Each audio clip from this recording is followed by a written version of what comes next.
my first years before I went, I was just going, okay, this is what it looks like. This is what it's going out. And now I kind of think, how will this be perceived by others? What was going to be the impact of this going out? So it's kind of gotten to me like a big picture kind of view of it for not just what I'm seeing, but also what other people are going to see on the other side of the aspect. We are surrounded by content. Content shapes who we follow, how we lead, what we buy, and even what we believe. Welcome to the Content Generation Podcast, a class intercom production where we focus on the stories that come to life in schools all over the world. We highlight the students, educators, and communities who share the content that shapes our future. Welcome back to the Content Generation Podcast. Dr. Jill here, and it's always amazing to be able to visit with you. This week, we have something special to share, and it's especially special to my heart because it's one of my former students from Seward High School. But this week, we are not only celebrating Digital Citizenship Week, but we are also hosting the 4th annual Content Generation Workshop right here in Lincoln, Nebraska. But we have some new things this year too. We have satellite locations in Illinois, Kansas, and Michigan, and we are hosting people through our streaming service in 21 states. What an amazing event to be able to talk to kids about storytelling and digital citizenship and student voice and community, all while building their skills. So it's my pleasure to introduce to you Drew Collings from Seward High School, a 3-time Content Generation Workshop attendee. Enjoy. Welcome back to the Content Generation Podcast. I'm Ben, and I am here with a special guest today. We had a little job shadow at our office recently, and I got to meet an exceptional student. And I'm really excited to introduce you to Drew Collings. Drew, it's been fun to get to know you a little bit. You stopped by the office, spent a day with us at the office, but this wasn't your first day at our office. You actually got to spend some time with us at a couple other events as well. Yeah, I've been at a content generation, the content workshop 2 different times. It's going to be my 3rd time this year. So I've gotten a kind of chance to meet everyone there, and it's been really cool to meet everyone, even at the job shadow. It's even cooler. Awesome. Yeah, no way. Drew, as we kind of chatted at when you were here last week, I wanted to kind of interview you a little bit and get your take on a lot of things Content Generation Workshop. But first, I wanted to dive into your world a little bit and get to know you a little bit. You're from a school that's about 30 minutes from our office here, and want to understand a little bit of what you're doing in the school as you're creating content. What does that look like for you?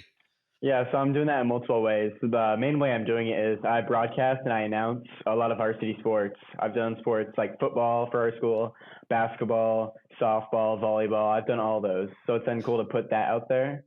And then as well, I've been on the multimedia team for the school, which has been really cool. And we've been able to use class intercom to start that and to publish a lot of content to let people know when our games are, if we have any like parent-teacher conferences, anything like that. So it's been really nice to be a part of that for all 4 years. That's awesome. Well, today's a Friday, right? So Yep. I assume, do you have a game tonight? Yep. Yeah, Seward hosts Lincoln Northwest tonight. Awesome. And so tell me a little bit about what your role will be in tonight's game. What will you be doing? Tonight, I'll be the head announcer. I'll be doing a lot of the play-by-play. And then I'll have 1 or 2 other people who will be chiming in too with the color. Then we'll have other people doing the camera switcher, other people doing cameras. It's a really good team environment up there, and everyone helping each other, putting out the best content we can. That's awesome. And so you've been involved with Class Intercom a little bit on creating content during games and before and after games as well? Yep. That's awesome. So tell me a little bit about what attracted you to being a content creator. Like where did this start for you? Well, it started, I remember one time I was at home, this was my freshman year, winter, and then I received a text from one of my friends who was the lead announcer at the time, and he just goes, do you want to announce some basketball today? And she's like, it's community service hours, which we need. So I'm like, sure, go to it, and then I've been hooked ever since.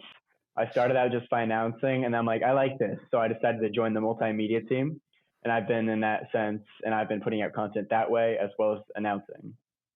That's awesome. So as we talked a little bit when you were at the office too, it sounds like you've been creating sort of like live content and pre-scheduled content, right? Yeah. So like with Glass Intercom, a lot of the stuff, obviously because you're a part of a larger team, if you're announcing, somebody else has to be doing some of the social media posts while you're announcing, hmm but you're able to kind of participate in that before and after the event as well. Yeah, 100%. I was the football representative. I'm not this year because it was tough to do it while announcing, but last year. And so I was announcing, but I was also putting out content like during the game on like score updates and stuff like that. So kind of had the That, full everything there, and it was really cool. that's awesome. That's awesome. So, you're doing some broadcasting, and it sounds like you have some career aspirations that align with that as well. Yes, 100%. I'm looking to go to college next year for sports media, and I'm hoping to be able to get into some, well, maybe not get into some games my freshman year, but also work to be getting into those games and keep announcing throughout college and post college. Do you know where you're going to go for college? I haven't quite decided yet. It's a close race between UNL and KU. So, All right. Well, I mean, it's a battle of football and basketball, then, isn't yeah, it? 100% right now. Yeah. Although KU's pretty good at basketball or at football this year too. They're having a pretty successful year so far. We'll Yeah. see. We'll see if they can beat Texas this week. So let me back up a little bit. When you're looking at becoming a broadcaster, do you have a favorite broadcaster? Is there a style that you really like to think about? I've always been a big fan of Chris Collinsworth's stuff in the NFL.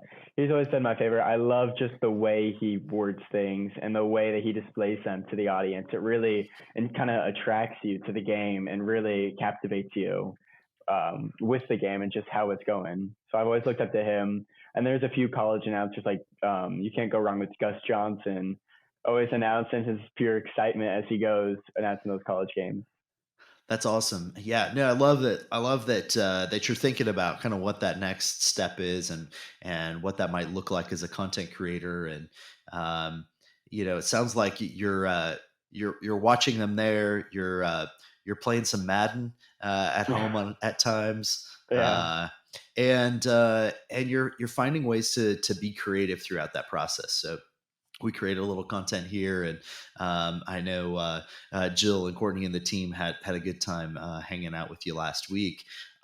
So when you're thinking about the opportunities you've had in high school to create content, to be part of the content generation workshop, what did you take from the content generation workshop the last couple years? The content generation workshops has been an amazing tool that not only me, but also the team that I've been there with have used and impacted. I remember last year there was a challenge that you guys put out that one of our people, her name was Kendall, she just graduated last year, put out and she did a whole senior spotlight throughout all of the seniors who graduated last year. It was cool to see how that influenced. And for me, I've led to just knowing new things like Canvas or Canva. I learned how to do all that from your content generation workshop. And it was really helpful just to know what type of material we want to put out, not just how it looks, but also what we want to kind of imply by it and how we want to be seen by others and how we So can like further our brand. that's awesome. Did it make you think differently about content? Oh, 100%. Yeah. My first years before I went, I was just going, okay, this is what it looks like. This is what it's going out. And now I kind of think, how will this be perceived by others? What was going to be the impact of this going out? So it's kind of gotten to me like a big picture kind of view of it for not just what I'm seeing, but also what other people are going to see on the other side of the aspect. So in social media, do you have some favorite follows on social media? Are you an Instagram person, a Twitter person? Like, where do you spend your time on social media? I used to start out as more of an Instagram person, but now I'm more of a Twitter. That's where I get a lot of my news on like the NFL and stuff. So I've been a big fan of Twitter. Yeah, yeah. So as you're following and you're scrolling, whether it's Twitter, Instagram, whatever, do you have is there something that now that you become a content creator that you think differently about just what you're viewing as well? Definitely. Like when I'm scrolling past, especially on NFL Sundays, I see this a lot. You see a lot of the score posts, you see a lot of the updates, And you just started to think differently more than, oh, cool, that's just what the update is. Then you start to think like people are doing that, and it's cool to see like them just telling their fan base and just showing their fan base how they're doing, and even with the captions and stuff. It's kind of interesting to see how they caption their things and what type of like brands and messages they like to send within their captions. Yeah, I love that thought process. So when you think about captioning and you're captioning a lot of the content that your team is creating, or they're taking photos down on the field, or they're sending that back up to you, are there some keys that you would share with other students that you would say this is the type of thing that I'm thinking about? That's a tough one, yeah. So I just always, when I'm captioning, I think about how it will like sound to the other people and what message you're trying to portray. You want to be portraying a message that really fits with the post, so it's not kind of counteracting it. But yeah, it's a tough one. As I'm not the best with it. There's a few people on my team who are really gifted at that and work really hard on those. But yeah, just some of those things. That's awesome. So tell me a little bit about your social media team at your school. Like, what does that look like? How many are on the team? What do you all do together? Yeah, so this year's the first year. We've actually kind of split it into two different classes. We have a video kind of team, which puts out a lot of the commercials, and we have like a little pride video that kind of shows off the school that we have every quarter. We have some people working on that. That's kind of the video team. And this year we also split into another class. So we have another class that's doing a lot of the class intercom stuff. They're posting when we have games. They're posting score updates. They're posting parent-teacher conferences. They're posting a lot of that stuff. So we have a bunch of that. And then on game days, we have people running the cameras. We normally have two announcers. We have people running a camera switcher. We have a bunch of people, as well as our director of it, Mr. Freeze. He does a lot of the technology stuff, and he's been really good and helpful with that. That's awesome. That's awesome. Well, you're fortunate to have Mr. Freeze, and Oh, it sounds 100%. like he's doing a great job of getting a lot of students engaged. He is, yes. So has this been a tight group for you? Like, is this kind of, if I think of like when I was in high school, like the one group that I would most closely identify with, is that really your team? Uh-huh. Yeah, I definitely think that. The person who I'm announcing football and basketball with, Evan Howe, he's one of my best friends. We got to actually announce a state basketball game last year together, which Oh, was a really wow. good kind of like a bonding experience for us. And we've gotten really good friends. I'm good, especially with football. We got a lot of, it's not just a cross country team that does it, but we've influenced a lot of them. But like the social media team, we're kind of like all pretty tight with it. And it really helps us grow not only as friends, but also just as peers doing that. That's awesome to hear. No, it's exciting to hear what you're doing, and hearing your passion for creating content and being thoughtful about that type of content.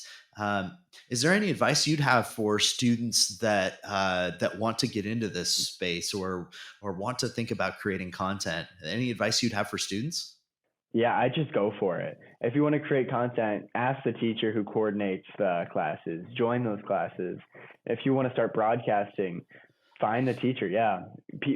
We always need help broadcasting. People always need help. Even if it's just your first year, if you're just running a camera or doing something, just keep doing it. You'll be able to start announcing. And then from there, just practice, practice, practice. That's the thing that helps with announcing. You just need reps at it. I remember the first time I was on it, it was a whole train wreck when I was on it first. And you just have to keep practicing, keep going. You'll eventually get better at it and hopefully find a passion in it. That's awesome. No, I appreciate the way you're approaching content, the way you're approaching your high school career and beyond. I'll root for you whether you're at the University of Nebraska or you're at KU. I've got I'll bring my Rock Chalk Jayhawk sign for you if you end up going there. But if you're Thank in you. town, we'd love to cheer for you here locally too. So Hmm. Drew, anything you'd like to leave the team with as far as thinking about entering the content generation workshop? It's an intimidating environment with 100 plus students. We're blowing it out this year, so there's going to be a lot more Yeah. students than ever before, and obviously a new venue in the shadow of the Memorial Stadium. So Hmm. that should be fun. But any advice you'd have for students that are headed to the content generation workshop? I mean, first, if you're still on the fringe of it, I'd 100% recommend going. It's a great tool for you and your school. But I think one thing is you can just get interacting with people, get with people, start talking to them. And then if we have some challenges, do those. Do the challenges even after. We hopefully will be challenged some to do some of the things. Stick with it. You'll grow a lot from this workshop. You'll learn a lot of different tools. So just fully absorb it. Talk about it after and just implement the ideas that you learn. That's awesome, Drew. I'm excited for you to get to connect with some of our new connections at this year because we've got the University of Nebraska Lincoln now partnering with us. So their journalism college will be there. A lot of their college students will be there.